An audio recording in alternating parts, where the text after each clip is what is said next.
Ketika kehidupan dunia mulai memudar dari pandangan dan denyut nadi terakhir mulai melemah, seseorang akan berada dalam momen yang paling sunyi dan jujur dalam hidupnya. Dunia yang dulu terasa luas kini mengecil menjadi ruang persepsi yang hanya menyisakan satu hal, penyesalan atau harapan. Suara gemuruh dunia menjadi senyap. Harta, kuasa, nama besar, semua itu tak berarti lagi. Yang tersisa hanyalah kesadaran yang dalam, kesadaran bahwa kematian telah datang dan waktu tidak bisa diulang. Mayoritas manusia yang menghadapi ajal tidak memikirkan berapa banyak hartanya, berapa banyak rumahnya, atau berapa banyak orang yang memujinya. Di saat napas terakhir akan keluar dari tenggorokannya, ada 3 hal utama yang memenuhi pikirannya. Penyesalan karena kelalaian dalam hidup, ketakutan akan nasib setelah mati, dan secercah harapan akan rahmat dan ampunan Allah Subhanahu wa Ta'ala. Penyesalan yang terlambat. Tak ada yang lebih menyakitkan dari penyesalan ketika segalanya sudah tak bisa diperbaiki.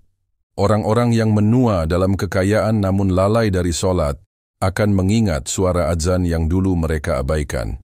Mereka yang pernah menghina atau menyia-nyiakan orang tua, kini hanya bisa menangis dalam hati ketika membayangkan wajah ibu dan ayah mereka.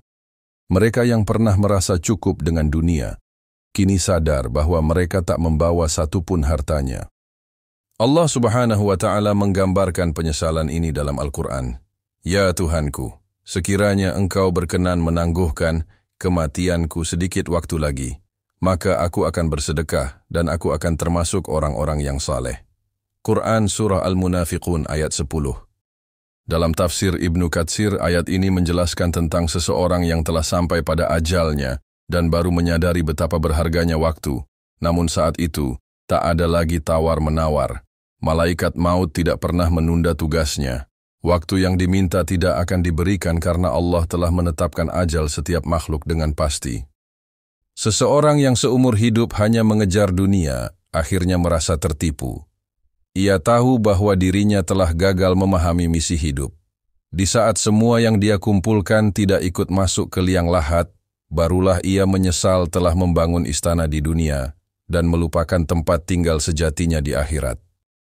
Ketakutan yang tak tertahankan.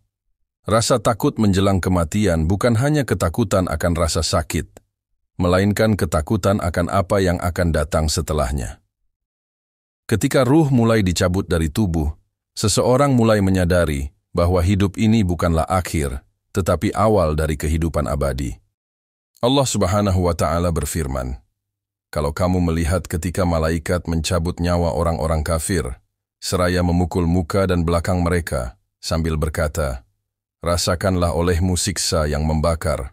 Quran Surah Al-Anfal ayat 50. Meskipun ayat ini merujuk kepada orang-orang kafir, perasaan takut juga dirasakan oleh kaum beriman yang selama hidupnya banyak berbuat dosa. Mereka khawatir amalnya tak cukup, dosa-dosanya terlalu banyak, dan mereka tidak tahu di sisi mana timbangan amal mereka akan condong. Takut akan gelapnya alam kubur, sempitnya liang lahat, pertanyaan mungkar dan nakir, serta hisab yang mengungkap seluruh rahasia hidup. Seseorang yang pernah berbuat maksiat dalam diam akan merasa gelisah. Apakah Allah akan menutup aibnya? Apakah catatan amalnya masih bisa ditebus dengan taubat? Keluarga yang tak lagi bisa dijaga. Banyak orang berpikir tentang keluarganya menjelang kematian. Mereka memikirkan istri atau suami yang akan ditinggal, anak-anak yang belum besar, orang tua yang belum sempat mereka bahagiakan. Tapi mereka sadar bahwa tidak ada lagi yang bisa mereka lakukan. Mereka tidak bisa lagi menggendong anak-anaknya, tidak bisa lagi menenangkan pasangan hidupnya. Bahkan sekadar memeluk orang tua pun tidak bisa. Rasulullah Shallallahu Alaihi Wasallam bersabda, 3 hal yang mengikuti jenazah, keluarganya, hartanya dan amalnya. 2 kembali, keluarga dan harta. 1 yang tinggal bersamanya, amal perbuatannya. Hadis, riwayat Bukhari dan Muslim. Di momen itu, seseorang sadar bahwa keluarganya tidak bisa ikut masuk ke liang lahat bersamanya. Tak ada lagi pertolongan dari manusia. Hanya amal yang akan menemaninya dalam kegelapan kubur. Harapan akan ampunan dan rahmat Allah. Namun tidak semua pikiran saat menjelang kematian dipenuhi oleh ketakutan.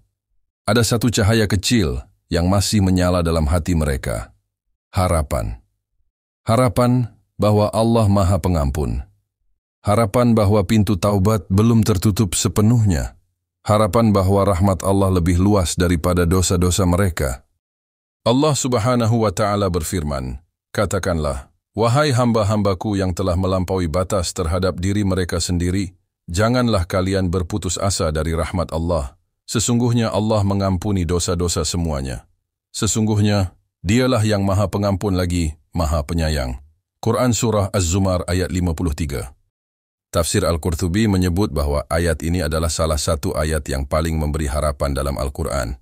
Bahkan orang yang seluruh hidupnya dipenuhi maksiat pun, jika di detik terakhir ia bertaubat dengan tulus, maka Allah bisa mengampuninya. Tapi tidak semua orang mendapat taufik untuk itu. Karena taubat bukan hanya soal kata-kata, tetapi soal keikhlasan hati dan penyesalan yang sejati. Kejujuran hati yang tidak bisa disembunyikan. Saat mendekati ajal, manusia menjadi sangat jujur. Tidak ada lagi topeng yang bisa dikenakan. Ia akan mengingat semua perbuatan yang pernah ia lakukan, termasuk yang tidak diketahui manusia. Hatinya berbicara dengan jujur. Dalam diam, ia mengakui kesalahan dan kehilafannya. Kalimat yang paling dicari pada saat itu bukan gelar, bukan kehormatan, tapi kalimat tauhid. La ilaha illallah. Rasulullah Shallallahu Alaihi Wasallam bersabda, barang siapa yang akhir perkataannya sebelum mati adalah La ilaha illallah, maka dia akan masuk surga. Hadis riwayat Abu Dawud, Tirmidzi. Namun tidak semua orang bisa mengucapkannya. Hanya orang-orang yang selama hidupnya menjaga tauhid, menjadikan Allah sebagai tujuan hidup, dan memurnikan ibadahnya yang akan dimudahkan mengucapkannya saat sakaratul maut. Takut amalnya tak diterima. Ada juga ketakutan lain yang lebih halus, ketakutan bahwa semua amal yang pernah ia lakukan mungkin tidak diterima Allah. Mungkin ia pernah bersedekah, namun karena ria. Mungkin ia rajin ke masjid, tapi hatinya sombong. Mungkin ia menjadi panutan, tapi hatinya tidak ikhlas. Allah Subhanahu wa Ta'ala berfirman, dan kami hadapi segala amal yang mereka kerjakan, lalu kami jadikan amal itu bagaikan debu yang berterbangan. Quran Surah Al-Furqan ayat 23. Orang-orang yang pernah beramal karena ingin dipuji manusia akan takut bahwa semua itu tak punya nilai.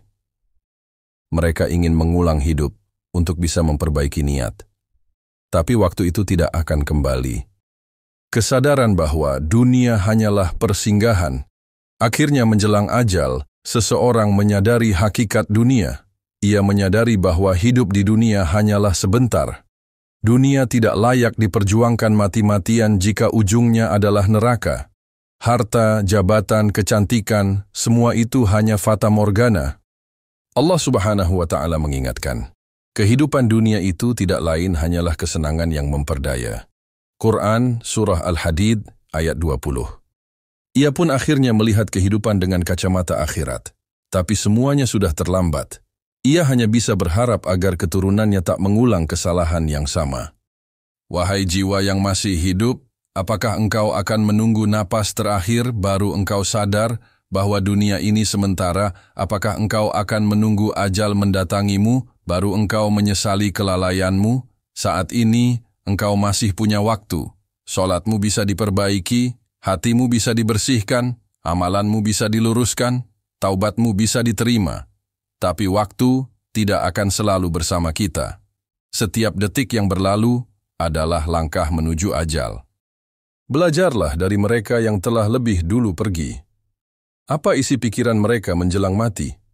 Bukan tentang dunia, tapi tentang amal, tentang dosa, tentang apakah Allah ridha atau murka kepadanya. Maka jangan tunda taubat. Jangan tunda kebaikan. Jangan remehkan waktu. Karena kelak, satu detik saja yang kita minta untuk kembali ke dunia tidak akan diberikan.